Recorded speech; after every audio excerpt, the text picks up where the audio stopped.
जोहार आमर भाषा थी आजिर खबर के आपण को स्वागत।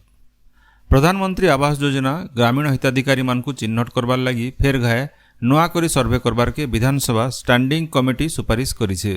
पंचायत राज आउ पानीय जल विभाग स्टैंडिंग कमिटी कहिछे जे बिजू पक्का घर योजना प्रधानमंत्री आवास योजना ग्रामीण पीएम जन्मन बागिर योजना थिले भी पक्का घर पाइबार वंचित हिताधिकारी मानकर लगी नुआ सर्वे करा जाऊ। सेंता असंपूर्ण आवास कार्य के धारित समय भितर शेष करबार लगी आउ निया हाथी आक्रमण और बढ़ी थीन घर हरइथिबार क्षतिग्रस्तों को अंत्योदय गृह योजना थीन जल्दी घर देवार के स्टैंडिंग कमिटी सुपारिश करिछन।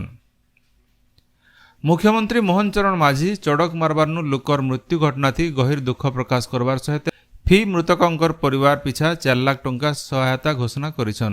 इतार सहित आहत मानक चिकित्सा खर्च राज्य सरकार बहन करबे बोली मुख्यमंत्री कहिछन। चड़क मारबार गला काल 6टा जिल्लार 8 जनकर मृत्यु होइतबार बेले 8 जन गुरुतर आहत होइछन। सबु मृतक चाषीआन बोली जना पड़िछे। चड़क मारिकरी गला रविवार दिन 7 जन और शनिवार दिन 12 जनकर जीवन जाइतला।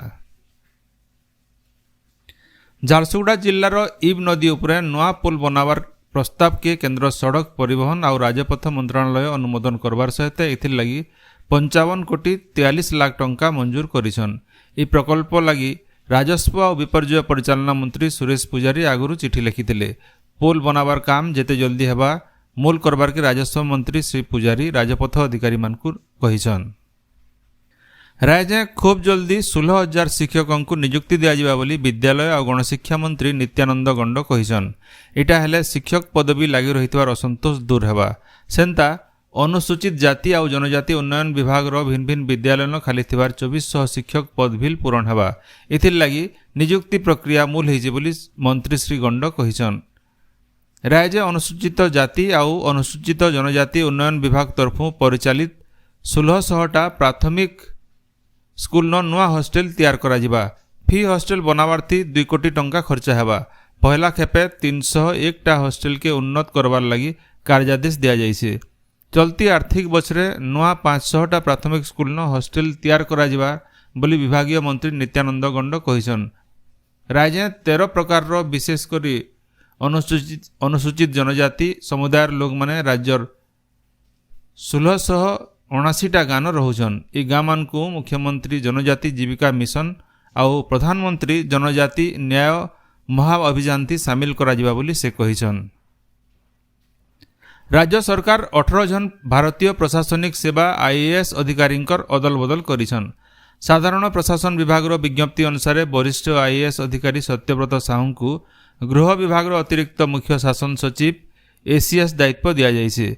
इतार सहित परिवेश और जलवायु परिवर्तन विभाग अतिरिक्त दायित्व थी से रहे। इस्पात विभाग अतिरिक्त मुख्य शासन सचिव देवरंजन कुमार सिंह को राजस्व और विपर्यय परिचालना विभाग एसीएस पद्धति अवस्थापित करा जाइछे। से स्वतंत्र रिलीफ कमिशनर और ओसडमा एमडी दायित्व थी भी रहे। सचिन रामचंद्र यादव को उत्तरांचल, रूपारोशन साहू को दक्षिणांचल और परमेश्वरन को केन्द्रांचल डिविजन राजस्व कमिशनर भाव नियुक्ति दिया जाइछे। पश्चिम बंग बालेश्वर और मयूरभंज जिला नथिबार अंतरराज्य गेट देकरी ओडिशा के दिन के पाखापाखी 40 गाड़ी आलू आसीथिबार जना पड़िसे। गला पर दिन पश्चिम बंग सरकार अलगा राज्य के आलू पठाबार लगी अनुमति देइथिले।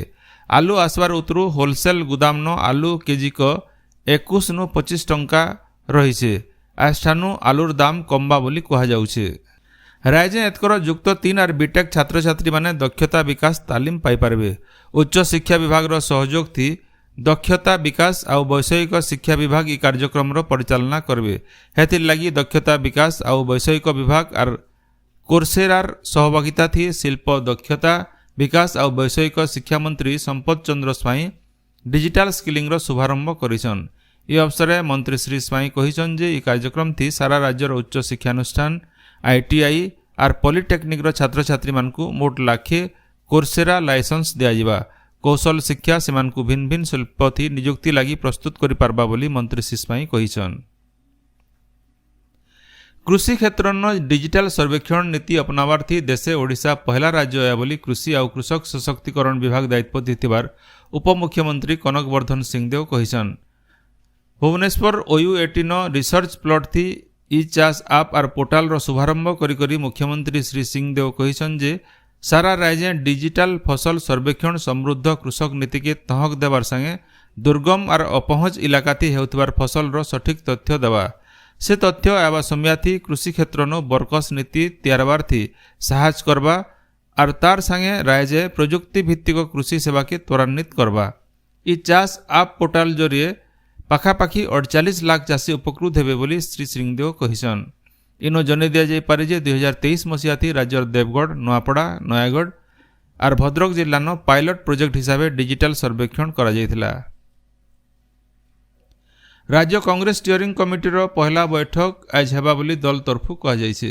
ସୂଚନା ଅନୁସାରେ ଦଳର ରାଜ୍ୟ ପ୍ରଭାରୀ ଅଜୟ କୁମାରଙ୍କ ନେତୃତ୍ୱଥି 14 ଜଣିଆ ଷ୍ଟିଅରିଂ କମିଟି ଗଢ଼ାଯାଇଥିବାର ବେଲେ ଦଳର ଆଘର ସବୁ ରାଜ୍ୟ ସଭାପତି ଆଉ ବିଧାୟକମାନଙ୍କୁ ସ୍ୱତନ୍ତ୍ର ଅତିଥି ଭାବେ ଇ ବୈଠକକେ ଡକାଯାଇଛି।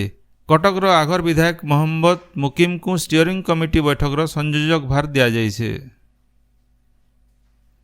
ଝାରସୁଗୁଡ଼ା ସହର ପଞ୍ଚପଡ଼ାର ଝଣ୍ଡେ 42 ବର୍ଷୀୟ ମହିଳା ରଶ୍ମିପ୍ରଭା ପଟେଲଙ୍କର ବ୍ରେନ୍ ଡେଡ୍ ହେଇଥିବାର ବେଲେ ତାଙ୍କର ଶରୀରର 3ଟା ଅଙ୍ଗ ହୃଦଯନ୍ତ୍ର, ଫୁସଫୁସ ଆର୍ ବୃକକ୍ ଦାନ ହେଇଛି।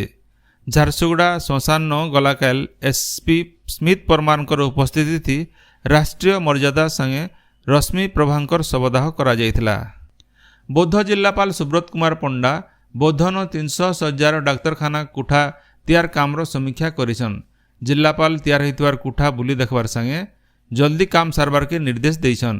ଇତାର ସଙ୍ଗେ ଜିଲ୍ଲାପାଳ ଡାକ୍ତରଖାନାର ଡାୟାଲିସିସ୍ କେନ୍ଦ୍ର ବୁଲି ଦେଖିକିରି ରୋଗୀମାନଙ୍କୁ ସେମାନଙ୍କର ସୁବିଧା ଅସୁବିଧା ବାବଦେ ପଚରାଇଥିଲେ। ରାଜ୍ୟସଭା ଉପନିର୍ବାଚନ ଲାଗି ବିଜେପି ପ୍ରାର୍ଥୀ ମମତା ମହାନ୍ତ ନାମାଙ୍କନ ପତ୍ର ଦାଖଲ କରିଛନ୍। ବିଧାନସଭାନ ରିଟର୍ଣ୍ଣିଂ ଅଫିସର ଅବନୀକାନ୍ତ ପଟ୍ଟନାୟକଙ୍କର ଶ୍ରୀମତୀ ମହାନ୍ତ ନାମାଙ୍କନ ପତ୍ର ଦାଖଲ କଲା ସମିୟାଥି ମୁଖ୍ୟମନ୍ତ୍ରୀ ମୋହନ ଚରଣ ମାଝୀ, ବିଜେପି ରାଜ୍ୟ ସଭାପତି ମନମୋହନ ସାମଲ, ରାଜ୍ୟ ପ୍ରଭାରୀ ବିଜୟ ପାଲ ସିଂ ତୋମାର, ସାଂସଦ ନବଚରଣ ମାଝୀ ଆର୍ ଅନିତା ଶୁଭଦର୍ଶିନୀ, ରାଜ୍ୟ ମନ୍ତ୍ରିମଣ୍ଡଳର ସଦସ୍ୟ ଆର୍ ବିଧାୟକମାନେ ଉପସ୍ଥିତ ଥିଲେ। ବରଗଡ଼ ଜିଲ୍ଲା ପଦମପୁର ପାସର ଡଙ୍ଗାଘାଟ ଠାନେ ଅଙ୍ଗ ନଦୀଥି ବୁଡ଼ି ଯାଇକରି ଝନକର ଜୀବନ ଯାଇছে। ନୟତକେ ଗାଧି ଯାଇଥିଲା ବେଲେ ଜୋରର ପାନ୍ ଥି ସେ ଓହଲି ଯାଇଥିଲେ। ପଦମପୁର ପୁଲିସ ତରଫୁ ମୃତଦେହ ଉଦ୍ଧାର କରାଯାଇକରି ପରିବାର ଲୋକକୁ ଦିଆଯାଇଛି। ଆବର୍ଜନା ପରିଚାଳନା ବ୍ୟବସ୍ଥାତି ଫେଲ୍ ମାରିଥିବାରୁ ରାଜ୍ୟ ପ୍ରଦୂଷଣ ନିୟନ୍ତ୍ରଣ ବୋର୍ଡ ତରଫୁ ଗୋଶାଲା ଠାନେ ଥିବାର ଓମଫେଡ୍ କର୍ତ୍ତୃପକ୍ଷଙ୍କୁ କୈଫତ ମଗାଯାଇଛି। ବୋର୍ଡର ଗୋଟେ ପ୍ରତିନିଧି ଦଳ ପ୍ଲାଣ୍ଟ ପରିଦର୍ଶନକେ ଯାଇଥିଲା ବେଲେ ଆବର୍ଜନା ପରିଚାଳନା ଠିକ୍ ଭାବେ କାମ ନାଇଁ କରୁଥିବାର ଦେଖିକିରି ଶୋକଜ ନୋଟିସ୍ ଦେଇଛନ୍। 21 ଦିନ ଭିତରେ ଜବାବ ନାଇଁ ଦେଲେ କାର୍ଯ୍ୟାନୁଷ୍ଠାନ ନିଆଯିବା ବୋଲି କୁହାଯାଇଛି। ବରଗଡ଼ ବିଜୁ ପଟ୍ଟନାୟକ ଟାଉନ ହଲ୍ ଠାନେ ଅଗ୍ରଗାମୀ ଯୁବକ ସଂଘ ତରଫୁ ଗଙ୍ଗାଧର ମେହେରଙ୍କର ଜୟନ୍ତୀ ଉଦେ ରାଜ୍ୟସ୍ତରୀୟ କାବ୍ୟାଞ୍ଜଳି ହୋଇଯାଇଛି। ଇ କାର୍ଯ୍ୟକ୍ରମ ଥି କବି ଲେଖିଥିବାର କବିତାମାନଙ୍କୁ ଭିନ୍ନ ଭିନ୍ନ ଶୈଳୀଥି କଳାକାରମାନେ ପରିବେଷଣ କରିଥିଲେ। ବଲାଙ୍ଗୀର ଜିଲ୍ଲା ଦେଓଗାଁ ସେକ୍ସନ ସାଲେପାଲି ପଞ୍ଚାୟତ ଇଲାକାର ଗାଁ ମାନକେ ହାତୀ ଆତଙ୍କ ଦେଖବାରକେ ମିଲିଛି। କୁଲିଆବାହାଲ, ଜରାସିଂହା, ବଡ଼ ଡୁଙ୍ଗରିପାଲି ଗାଁନ ପଟେ ହାତୀ ଧାନ ଚାଷ ସାଙ୍ଗେ ବାର ବେଉସା ନୋକସାନ କରୁଛେ। ଜଙ୍ଗଲ ବିଭାଗ ତରଫୁ ହାତୀକେ ଘଉଡ଼ାବାର ଲାଗି ଦାବି କରାଯାଇଛି। ସ୍ମାର୍ଟ ମିଟର ବଦଲା ଆଗୁ ଦିଆଯାଉଥିବାର ମିଟର ଲଗାବାରକେ ବରଗଡ଼ ଜିଲ୍ଲା ବିଦ୍ୟୁତ ଉପଭୋକ୍ତା ସଂଘ ତରଫୁ ଦାବି କରାଯାଇଛି। ସଂଘର ଗୋଟିଏ ପ୍ରତିନିଧି ଦଳ ମୁଖ୍ୟ ଯନ୍ତ୍ରୀଙ୍କୁ ଭେଟିକରି ଇ ବାବଦନ ଦାବିପତ୍ର ପ୍ରଦାନ କରିଛନ୍। ଅନୁସୂଚିତ ଜାତି ଆର୍ ଜନଜାତି ବର୍ଗର ସଂରକ୍ଷଣକେ ନେଇକରି ସୁପ୍ରିମକୋର୍ଟ ଦେଇଥିବାର ରାୟର ପ୍ରତିବାଦ ଥି ଦିଆଯାଇଥିବାର ଭାରତ ବନ୍ଦ ଡାକରାର ପ୍ରଭାବ ଥି ପଶ୍ଚିମ ଓଡ଼ିଶାର ସବୁ ଜିଲ୍ଲାନ ବନ୍ଦ ପାଳନ ସଫଳ ହୋଇଛି ବୋଲି SC/ST ମିଳିତ କ୍ରିୟାନୁଷ୍ଠାନ କମିଟି ତରଫୁ ସୂଚନା ଦିଆଯାଇଛି।